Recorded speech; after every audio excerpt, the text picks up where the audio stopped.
I am the Watcher, an omnipresent force that has shaped your world since the first plumb bob flickered into existence. Since before times medieval, I have witnessed as you became the hero or villain of your legacy. I have silently guided your actions, offered a motherlode of fortune to the worthy, and unleashed unspeakable horrors upon the foolish. Confess to me your aspirations, your desires.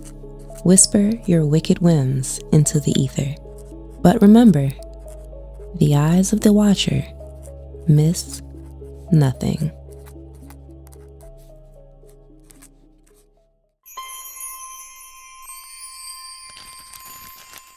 Dear Watcher, Geoffrey Austere is the name in my yearbook. But was that ever my real last name? Honestly, I can't remember. It's hard to say after living a lie this long. Austere feels like just another alias, another mask, worn before becoming Mr. Landgraab. I was recruited by SIMS back in high school. My first mission? Take Nancy Landgraab to prom. Harmless, they said. Simple.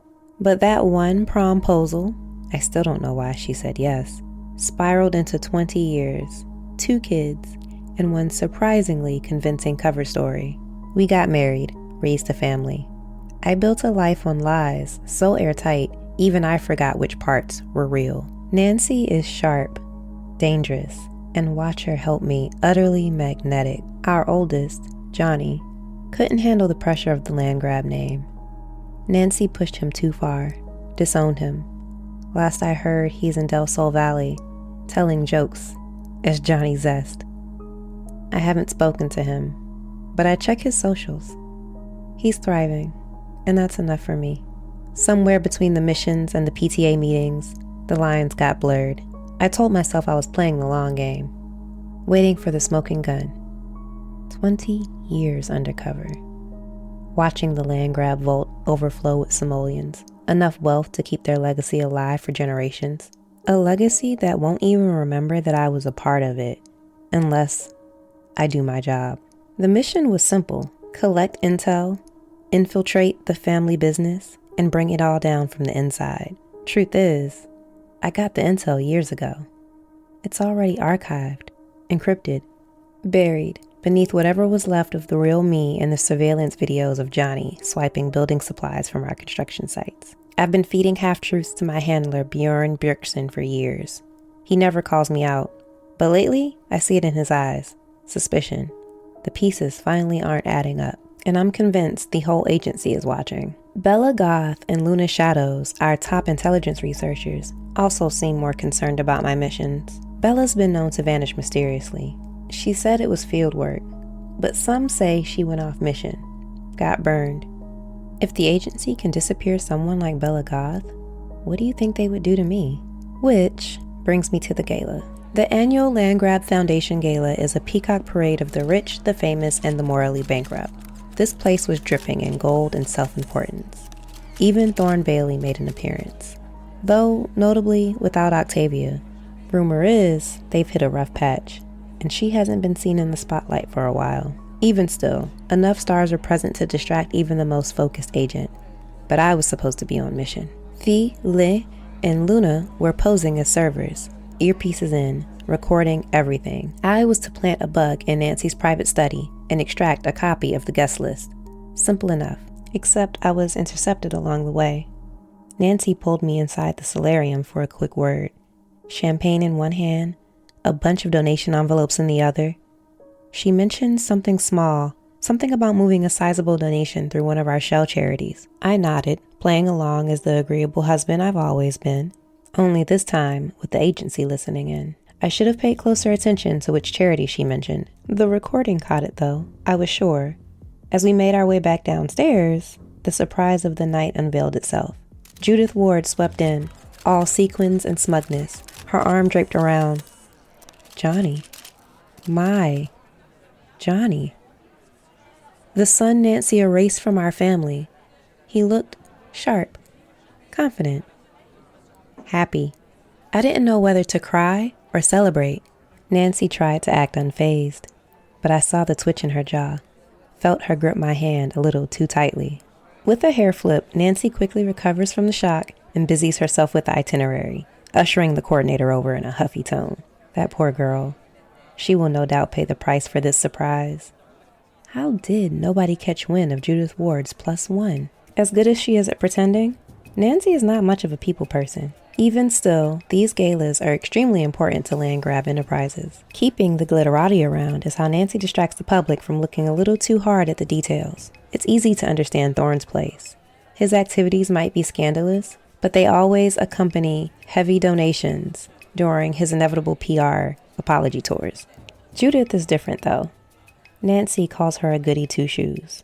She shows up to every gala, checkbook ready, but she never answers any of Nancy's phone calls. Her team turns down every endorsement and sponsorship offer. She won't even meet Nancy for brunch. Landgraab Industries runs 2 charities in her name: the Judith Ward School for the Arts and the Ward Home for Talented Youth, an orphanage that Nancy is determined to turn into a sweatshop under the guise of career development. Unfortunately, Judith is too hands-on with the charities for Nancy to exploit them. And now she's dating the son that Nancy wants to erase from our family history. Johnny left before we moved to Oasis Springs, before our family went public, so the press hasn't done the math yet. But his Landgraab features are unmistakable. It's only a matter of time. This is a PR nightmare waiting to happen, and as I turn to glance at Nancy, who is waving me over, a message comes across my earpiece. The Buckinghams just showed up, and I need to be present for their conversation with Nancy. But all I see is my son. My body moves before my mind has a chance to catch up. In a millisecond, I'm greeting Judith and Johnny, playing every part the gracious host while ignoring my wife and coworkers' stunned stares. A reporter comes over, camera in hand, and we all pose for the photo op. Johnny introduces himself using his stage name while giving me a coy smirk. I beam back at him with pride.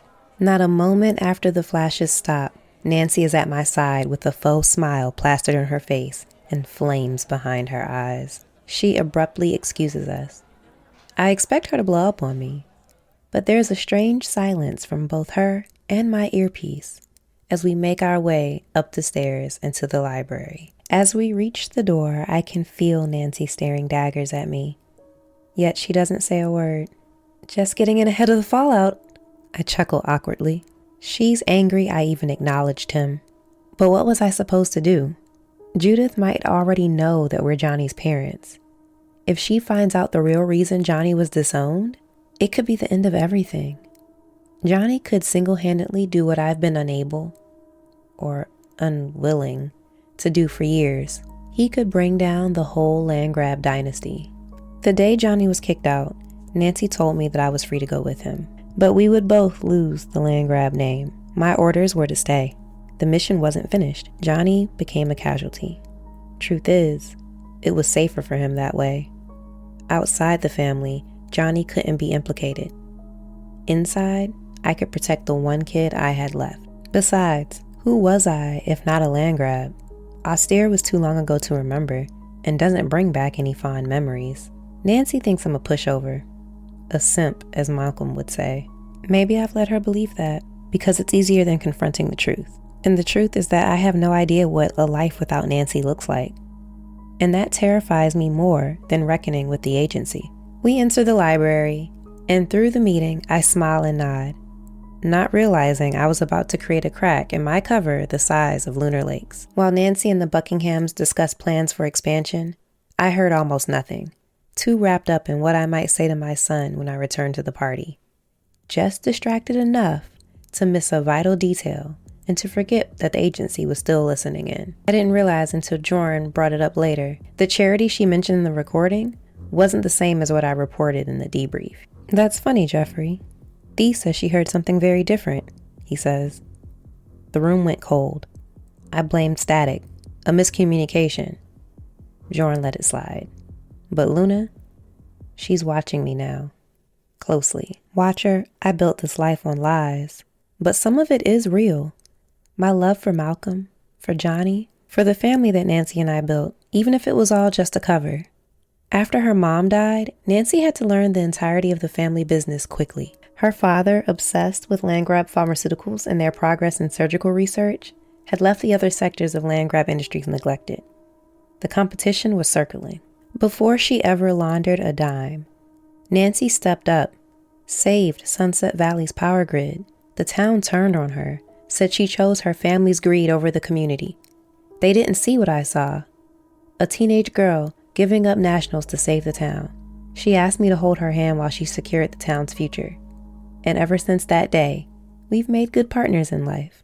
My only peace these days comes from quiet nights helping Malcolm with his science projects and sneaking in a game of Blick-Block. I keep telling myself that I'm protecting what's left of this family, that there's still a version of this life where I can just be Geoffrey, Malcolm and Johnny's dad. But I know how these missions end, and it's only a matter of time before my lies come to light.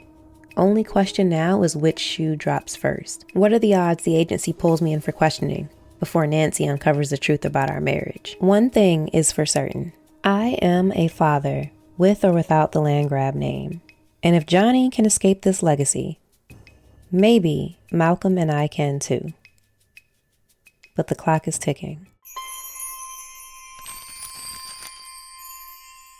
Dear Geoffrey, full-time husband and father, part-time saboteur. You've played your roles well, I'll give you that. But exactly where did you confuse, take her down, with start a family? Those were your orders, sure. But where has following orders gotten you? Decades deep in espionage and even deeper in denial? I've always seen you as a blank slate, Geoffrey. And maybe that's what makes you a good agent. But every mask begins to slip eventually. So let's talk about this gala. Your long-lost son walks into the Landgraab Foundation gala with Judith Ward on his arm. And your first instinct is to smile for the cameras? That's so sweet. But don't act like you didn't know what you were doing. That was no accident. It wasn't self-sabotage either. It was a strategy. You were playing chess, cementing your true allegiance, not to the agency, not to Nancy, but to the man in the mirror. For the first time, Geoffrey, you were playing your own game. The agency has always had doubts. They never truly trusted your ability to resist the lure of power and wealth that comes with the Landgraab name. That little slip-up during the mission debrief, the one where your version of events didn't quite match what they overheard, that wasn't just a blip. That was a red flag, Geoffrey. And red flags in this line of work are usually followed by body bags. As clever and calculating as Nancy is, she's too obsessed with her own reflection to inspect yours. But don't mistake her silence for mercy. Johnny's reappearance alone is enough of a scandal to shake the board. As the head of a family known for their ambition, Nancy no doubt sees Johnny for the threat that he is, especially if he's inherited even a sliver of her thirst for attention. If Johnny really holds the smoking gun, he won't hesitate to use it, and Judith Ward will fuel his spotlight. But Geoffrey, you have bigger worries. The agency is still watching, and if they haven't yet pieced together what you've been hiding, they're close. When they do, they will not be pulling punches. That's for certain. So the question becomes, who will make the first move? You or them? The way I see it, you've got 3 plays left. Option 1, commit to the mission. Hand over the real intel and hope the agency doesn't decide you are better suited to permanent field work. Option 2, come clean with Nancy and resume the role of the dutiful husband. Yes, you'll be flipping on the agency and embracing the Landgraab legacy, but you know as well as anyone, the rich write the rules, and Nancy's family is no different. Your third option is a storyline straight out of a spy movie. All this time, you say you've been playing both sides. But what if you upped the ante and really played with the pieces on the board? If Judith and Johnny want to set fire to the castle, why not give them the accelerant? If you're going to lose the Landgraab name anyway, at least keep your soul and your son. Just know, this won't be a clean exit. Johnny may smile for the cameras, but he hasn't forgotten the exile. In that time, he's found a stage and a microphone. And then there's Malcolm. His loyalty to the Landgraab name runs deep, and so does his potential for vengeance. Watching his mother's fall might shatter him or turn him into something worse. Your new mission, Geoffrey, is to decide what kind of father you want to be, and the directives are yours to choose. Tick-tock. And so, Geoffrey Landgraab stands at a crossroads. Stay loyal to the agency, embrace the family name, or risk everything to rewrite his legacy? Let me know in the comments which version of Geoffrey's fate you'd play out in your save file. Next week, we step away from the glitz of Oasis Springs and into the misty hills of Hinford-on-Bagley. A crying child on a rain-soaked doorstep, and on the other side of that door, a woman whose heart was buried with her beloved until now. Before the scowl, before the handbag, there was just Agnes. And she's about to meet the boy who might change everything. Before we part, a reminder. While the characters in this podcast are drawn from the rich lore of The Sims, the stories told here are works of fiction, crafted to inspire your own gameplay. Any resemblance to real people is purely coincidental, and the advice given should never, under any circumstances, be applied to the real world. The thoughts and opinions shared are my own and do not represent those of EA or Maxis. I am Maven, your storyteller, researcher, and editor. If you have enjoyed your time in my domain, support the podcast by sharing it with your fellow Simmers, leaving a review, and joining our ever-growing community. You can also support this project by joining me on Watch Your Lore, an exclusive bi-weekly companion podcast where I sit down with my fellow Simmers to explore their favorite townies, headcanons, and dive even deeper into the stories of the Sims universe. Available only on Patreon, Watch Your Lore takes you behind the curtain and deeper down the lore rabbit hole. Visit patreon.com/BeMoreNatural to unlock access to early episodes and even more Watcher secrets. And if you wish to expand your own Sims universe, consider using my EA Creator Code MSBM0R3 when purchasing DLC through the EA app. Every use directly supports this project and keeps the Watcher's gaze ever watchful. Until next time, my faithful, keep your doors locked, your hearts guarded, and remember, the Watcher is always watching.